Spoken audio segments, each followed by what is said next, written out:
Good morning, my friends. Welcome to today's episode of Happiness After Codependency. I'm Marshall Berkshire, and I'm your guide back to knowing, loving, trusting, and living who you are, because that's how we thrive beyond codependency. So I'm excited to have you here today. Today, we're going to be jumping into another episode of Creating Happy Relationships. This will be episode number 12. We're going to discuss organic compatibility and why it really matters, and what it is, and what we can do to cultivate it in our relationships. I'm just going to mute that there real quick. So, I'm excited to have you here and to jump into this topic with you today. Okay, get my thinking straight here. All right, before we do that, I need to share this out quickly to the community. The community is your safe haven where you can find guidance, support, and tools in your journey back to knowing, loving, trusting, and living who you are. You can find that link above on Facebook, below on YouTube. There's also a set of rules that govern the community. Check out those rules before applying to join to make sure the community is the right fit for you and what you need right now in your journey. Also, you'll notice the announcements that are up there as well. Announcements number 1, the relationship strategy is open for enrollment. This is the only time I'm teaching it in 2022. The next time it'll be taught live is in 2023. So we've got a year, because I usually teach this at the end of February every year. So boom. It's your chance to get in the live version now. Links for information and enrollment above on Facebook, below on YouTube, and on my front page at freethestuff.com. As well as I'm being featured in a summit called The Beauty of It's a long title. It's basically The Beauty of Growth Out of Tragedy. The link is above on Facebook, below on YouTube, and also on my front page. Come and join us there as I share a bit about my own history with codependency, my own journey out of grief and trauma, and how I came to this place in serving you guys. So check those out. And now, I'm going to get this shared out real quick. Say hi in the comments below. Let me know how you guys are doing, what's up for you in the world right now, and your thoughts on today's episode. So, what is organic compatibility, and why does it matter, and why does it really matter? So in codependency, and mostly in a lot of relationship systems out there, a lot of times what happens is we meet someone and then we try to fit with them. We try to make them fit with us. So in codependency, that shows up as pleasing and appeasing them. That shows up as trying to control them and change them, make them into something they're not. It's about having fantasy about who they really are and who we might be able to make them into if they would just, accept our love or let us influence them in some way. Vice versa, it's also about being controlled or avoided by the other person, or we controlling and avoiding them. See, a lot of times we meet someone, we have feelings for them, and they have feelings for us, and then we're like, let's try to make this work. And that's the key here. Try to make it work. We're not actually asking the right questions at the beginning, because a lot of times, especially if we come from codependency, we want to be in the middle of a relationship, and we don't have a high tolerance for uncertainty at the beginning of the relationship. It means we don't tolerate the ambiguity well, we don't tolerate the lack of connection or definition in the relationship, rather, the lack of certitude, structure, what are we, where are we going? We want to be in the middle. And one of the biggest reasons we want to be in the middle is because it feels safer. We think that means we finally have a secure, safe attachment. And our fantasies live in the middle of a relationship, not at the beginning and not at the end. And so we rush towards that middle. And this works really well for people who are looking for supply, like, say, a narcissistic individual or someone who's emotionally unavailable. They get really intense on this. They're like, yeah, we're going to love bomb you. We're going to get into this. And we're all going to both move towards the middle of a relationship really fast. And suddenly you find yourself in the middle of a commitment and things aren't working. Things are really frustrating. Things are really difficult. things are really scary. Things don't feel fulfilling. Things feel uneven. For the codependent, we're going through euphoria, distress, and despair over and over. We're feeling lost to ourselves, and we're also feeling a lot of guilt and fear and shame about having to extricate ourselves out of the middle of this mess that we're calling a relationship. This is the common cycle we're doing. It's an amazing thing that relationships work out sometimes for people out of this. But what we have to do here, especially for us as codependents, is we've got to have a different approach to building sustainable, healthy, happy relationships of any kind. And I start that off with this concept called organic compatibility. So a lot of times compatibility is broken down into, oh, you have feelings, they have feelings, and then we have mutual interests. And that's it. That's usually what people are looking at there. They don't really understand the importance of compatibility or what it actually entails. So follow along with me here because it can get a little complex. But here we go. And hi, Karen. Nice to see you. First of all, organic compatibility is built on what's called a value system. The value system says we share common core principles or core values, and the way we live those values is very similar, if not almost identical or the same. So behind this is this thing called the what, how, who model. So we have a what, that would be a value system, that would be a want or a need. Then we have a how. And that how is, hey, how does this want and need get met? How does it express itself? How does it behave? How does it feel? What behaviors, what actions, what words, what situations or experiences fulfill that want and need? We have our what and our how. And then we have the who. And this is where we get into trouble because we're up here, we have feelings for them, they have feelings for us, and now we're coming together and we're trying to make that who fit our how and our what. And that person's also trying to get us to fit their what and their how. And this is where this conflict starts to show up. This is where this disparity and this incompatibility starts to demonstrate itself, is because what we want and how we want it is different from what they want and how they want it. And this breaks down into first that value system. What do we actually value, and how do those values demonstrate themselves in our relationships? Common value system is connection or benefit-centered relationships. Another one is a person values independence plus connection, whereas someone else values more proximity and involvement with the person. They like more us activities, where the other person likes more me and you sometimes activities. Value systems can show up in a lot of different ways for people, but if we're looking at organic compatibility, we have to understand what our value system is. What do we really care about? What brings us joy in our life and in relationships? And then see what brings them joy in relationships and in their life, and see if they match or if they overlap, and where they don't, so that we can understand what matters to us there and see if we have a foothold on compatibility, because this gets back to that what, how, who model. What do we need or want? How does it work? And who are we with? And how does those all combine together? So we got our value systems. And then we move to the wants and the needs themselves. Like some people want a large amount of proximity. They may have a need for high levels of reassurance, or they just enjoy the presence of other people, and that brings them joy. Maybe they're a little more extroverted or something like that. And then the other person's a little more introverted, a little more independent. They like their space. They like their own sovereignty. They like their own discrete territory.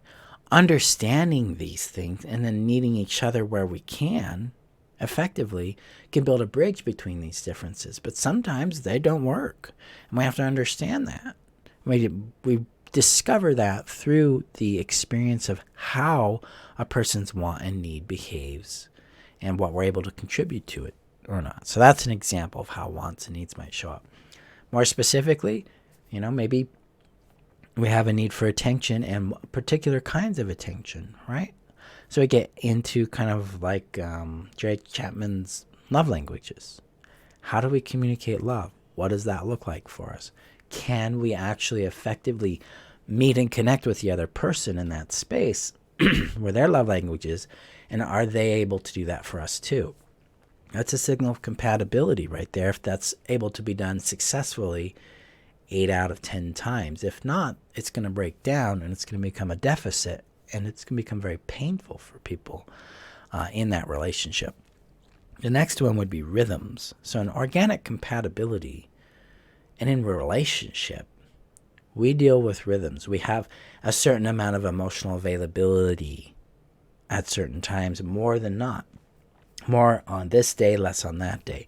Work, children, life, bills, challenges, health, finances, our own body's rhythms, sleep, food, things like that, our own hormones and stuff like that, all affect this and create a rhythm.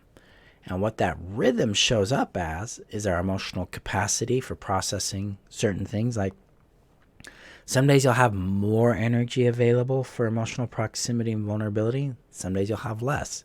They'll have more on some days. Some days they'll have less. Sometimes they need more of something at certain times and less of it at other times, vice versa. Learning what your rhythm is and learning what their rhythm is, you guys can start to sync up and care for each other in these ebbs and flows in your relationship. Rhythm is not something that I've seen discussed at all in any relationship system I've ever taken. But I've found it really critical to understand in my own relationships. And that's a high level of what's called attunement to the other individual and to yourself. It's like, where are we? How's it going? What's showing up for you in this world? So we got rhythm. And then we have sensitivities.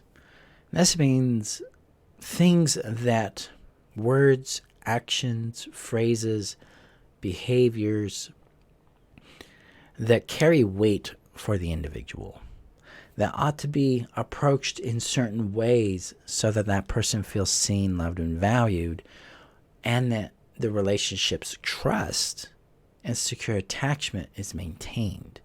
So sensitivities are generated out of trauma, out of neglect, out of past harms, about worries, things that the person has had to live through or deal with. For instance, some of my sensitivities are about how criticism or negative feedback is communicated to me.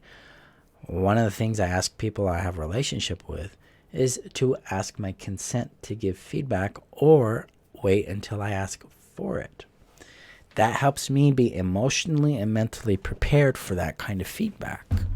Because if it just comes out of the blue, I go into a freeze state and I can get either very withdrawn or very aggressive. And that's something that I'm completely responsible for managing. And I know this about myself. So I'll know like, oh, okay, I've got some feedback here. I need to step away and process this, and I'll come back to you. And I tell them that up front. I'm like, hey, if you got feedback from me that's going to be touchy or sensitive, or, it's going to be negative towards me, I need to know beforehand. But if you do just say it, here's what I'm going to do instead, because that's what I need to do in order to process it. So it's kind of a tricky thing there.